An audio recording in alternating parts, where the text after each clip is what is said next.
Kembali lagi di Santai Berfaedah, series terbaru dari Safda. Nah, kaitannya dengan tadi kesabaran kita ya di dalam menyikapi keadaan kayak gini. Sebagian kita kan melihat kebijakan yang dibuat sama pemerintah itu diantaranya mulai membuka tempat-tempat wisata nih Zat. Padahal masih pandemi masih berlangsung kan. Terus ada lagi bioskop-bioskop, terus mal-mal, pasar dan lain sebagainya yang sifatnya itu bertempat orang berkerumun gitu Zat. Sementara kan pandemi ini kan juga kita dilarang berkerumun gitu kan Zat. Dan satu lagi Zat, kita kadang sedih sebagai pelaku safar nih kayak teman-teman Safdah yang dari Jakarta tuh kan menuju Jogja tuh banyak masjid-masjid tuh yang masih tutup Zat. Gitu loh. Sementara tempat-tempat wisata kemudian bioskop-bioskop itu kan mulai dibuka dengan protokol tentunya ya. Kan masjid-masjid juga buat pengajian juga bisa dengan protokol Ustaz gitu loh. Sholat juga bisa dengan protokol. Tapi sebagian masjid itu juga masih tutup gitu Ustaz. Nah, sikap kita sebagai seorang muslim itu dengan kebijakan pemerintah itu bagaimana Ustaz? Maksudnya atau tetap sabar saja atau bagaimana Ustaz?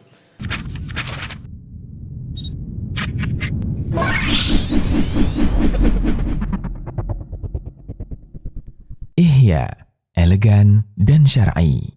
Ya, bismillahirrahmanirrahim. Adapun menghadap atau mensikapi kebijakan pemerintah, ya sebagaimana kembali ke prinsip Ahlussunnah berkaitan pemerintah, berusaha untuk asam wa ta'ah selama tidak bertentangan dengan agama, tidak bertentangan dengan ketaatan kita kepada Allah Ta'ala.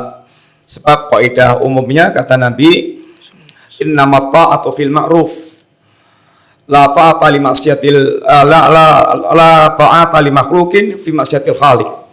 Sesungguhnya ketaatan itu hanya dalam perkara yang ma'ruf dan tidak ada ketaatan dalam perkara kemaksiatan kepada Allah Subhanahu wa taala. Kalau para pakar sudah berbicara, para ahli dalam hal ini, karena kita diperintahkan semuanya kembali kepada ahlinya. Dalam hal ini adalah ahli tentang masalah penyakit, masalah virus, dan kemudian intinya mereka memberikan kebijaksanaan dalam rangka menjaga kesehatan. Pertama, sering cuci tangan, bersih-bersih. Ya. Dan kita alhamdulillah seorang muslim udah zaman bahula, ibaratnya udah zaman kita kenal Islam, diajari sesucen, selalu menjaga kesucian, wudu, yang bagaimana kita bersih-bersih dari atas sampai bawah semuanya betul, bahkan 5 kali sehari, sehingga untuk menjaga kebersihan itu sudah merupakan bagian kehidupan seorang muslim. Sehingga tidak selayaknya minta maaf seorang muslim itu kalau dalam bahasa Jawanya kemproh. Kemproh itu ya dia nggak menjaga kesehatan, jorok, kemudian dia buruk perilakunya. Yang kedua yaitu jaga jarak dalam rangka karena sifat penularan penyakit ini adalah yaitu menular dengan tempelan. Hal ini juga sesungguhnya Islam sangat mengajarkan agamanya bukan sekedar jaga jarak secara fisik, jaga jarak dalam rangka menyelamatkan agamanya.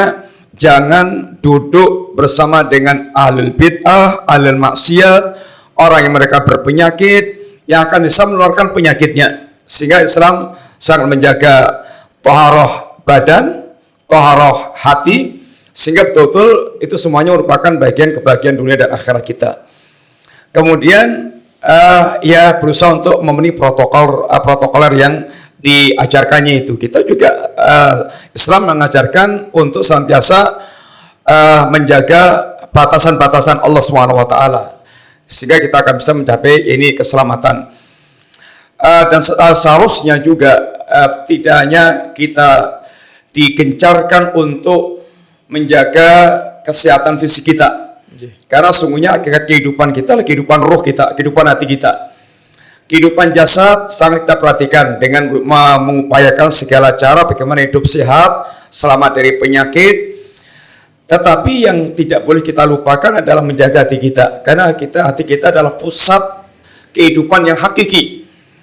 Hati mati kita nikah mayit. Maka dikatakan orang kafir itu amwatun ghairu ahya, yaitu mayit-mayit yang tidak memiliki kehidupan. sehingga kehidupan hati kita sesuai dengan kehidupan iman kita. Semakin iman kita sehat, bagus, hati kita semakin hidup dan baik. Semakin iman kita sakit, hati kita sakit, dan sehingga akan berdampak dalam banyak perkara berkaitan masalah urusan keagamaan kita. Mungkin itu sekilas yang kita sampaikan. Nah, Ustaz. Baik, Ustaz, ini terakhir mungkin ya, Ustaz, ya, kaitannya dengan masa pandemi seperti ini, wabah seperti ini. Sebagian teman tuh kadang berpikir gini, Ustaz, kita sekarang nih Allah takdirkan pakai masker di mana-mana, Ustaz, ya. Razia masker bahkan di mana-mana juga gitu kan. Dia berpikir gini, Ustaz, apa kita ini karena terlalu lepas di dunia sekarang ini, digitalisasi ekonomi dan juga semua serba online gitu, Ustaz, ya.